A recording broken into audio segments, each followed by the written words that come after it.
Welcome to lesson 3. This is Duet Dunn, and we're going to be looking at differentiation from first principle.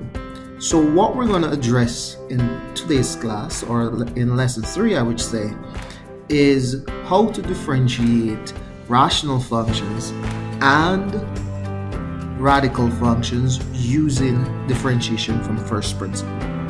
So let's jump into it. So the first problem that we're going to be doing, we're going to be trying to do y equal to the square root of x. Now, as you can tell, we know that y equal to the square root of x is a little bit different there. Again, we know that is the same thing as x to a half, but we're going to try to apply what we've already known to do this problem.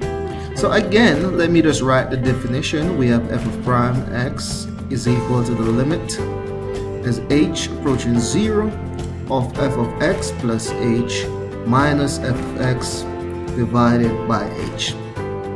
To do that, we're going to try to find f of x and then f of x plus h. So if we find f of x we know is the original function, and here we need f of x plus h. So for f of x plus h, again we're going to plug in x plus h for x in the original function, so we're going to get x plus h.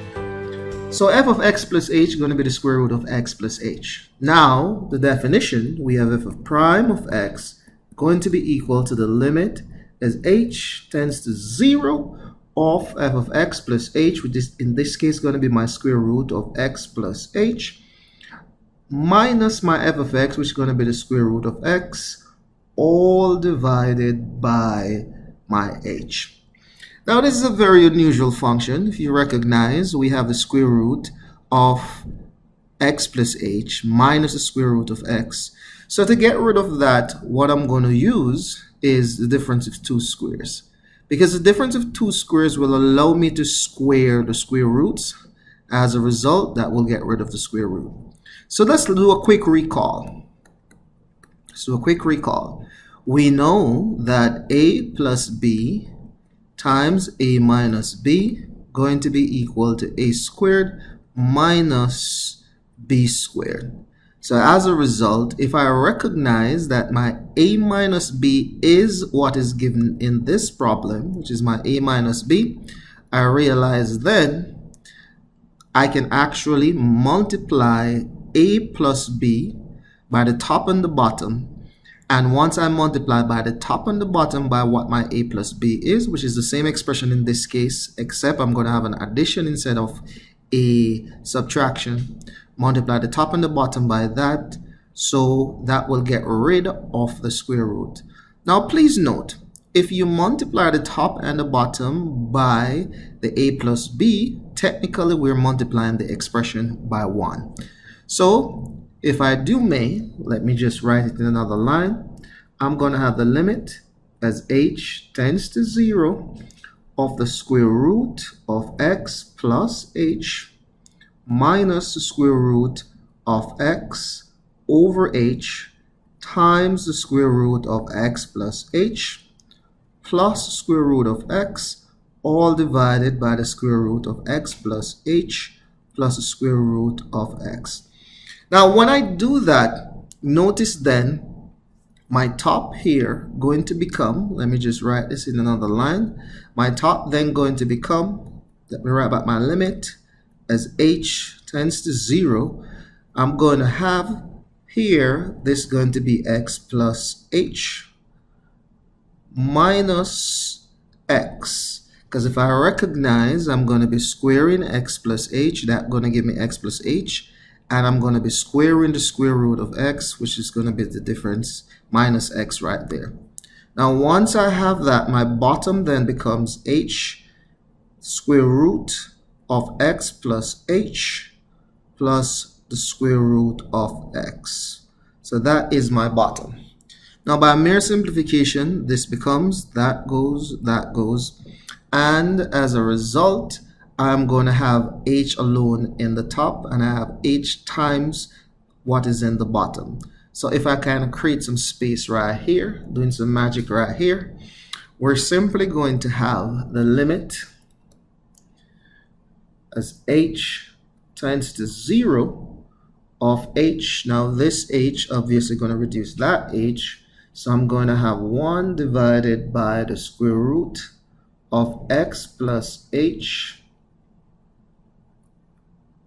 plus square root of x. And as a result, if I plug 0 in for h, I'm going to have 1 over square root of x plus the square root of x, which will give me 1 over 2 square root of x. So that is the derivative of my function as it exists. So that completes that problem. That completes the derivative of that function.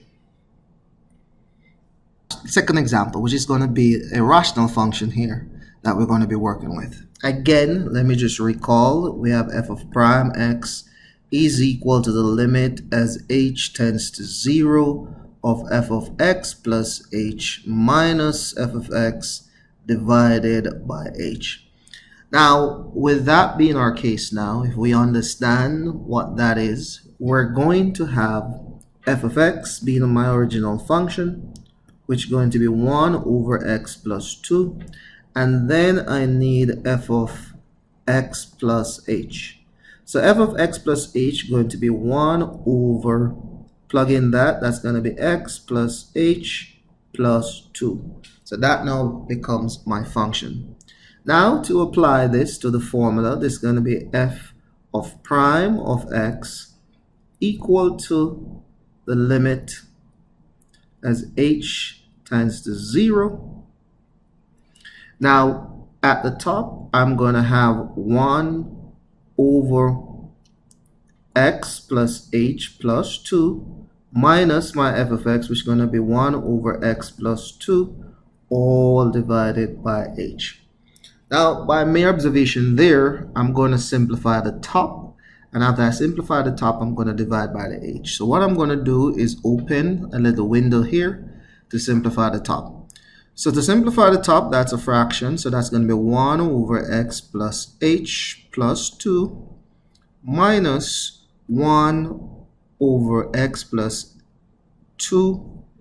The LCM here going to be x plus 2 times, notice here this is x plus h plus 2. This is one entire thing, so I cannot separate it, so I'm going to treat it as one thing. So this is going to be x plus h plus 2. Now once I divide that into that, at the top here I'm going to have x plus 2 minus this into that, going to be minus x minus h minus 2. By doing that, I want to check now what cancel. So this goes with that. This goes with that. So my result right here going to be minus h over x plus 2, x plus h. Let me just erase that. Plus 2. So that is my expression for the top. So if that is my expression now for the top, I got here the limit as h tends to 0 of minus h over x plus 2 times x plus h plus 2 all divided by h.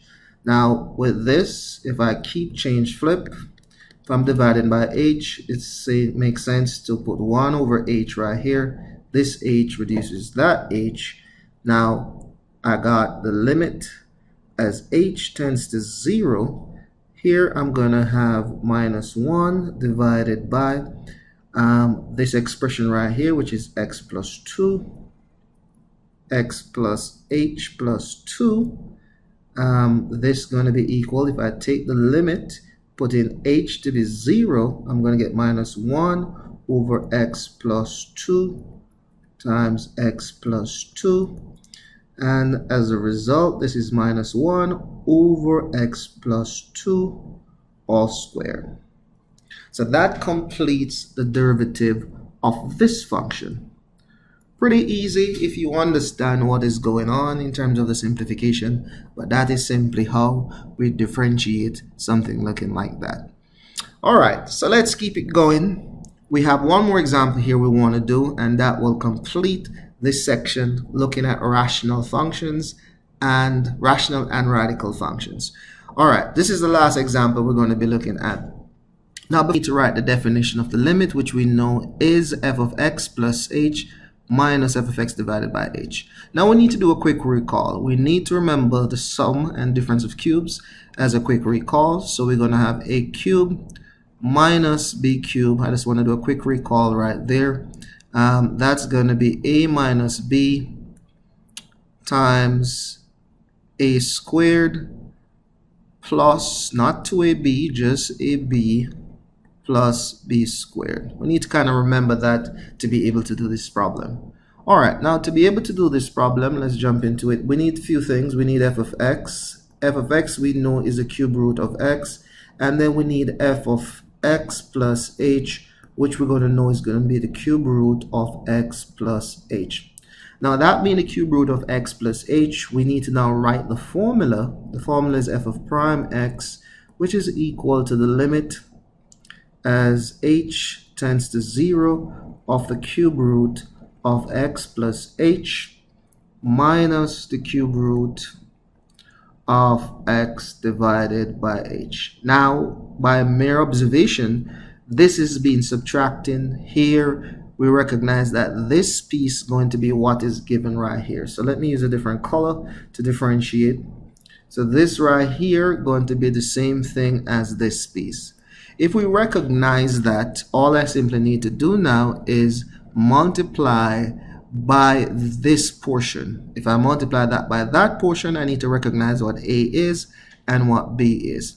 In this case, to recognize what A is, I realize then that if this is my A, I'm going to have the cube root of x plus h. This is now my A squared plus AB. So that's going to be the cube root of x plus h times the cube root of x plus squaring the last, that's going to be the cube root of x all squared.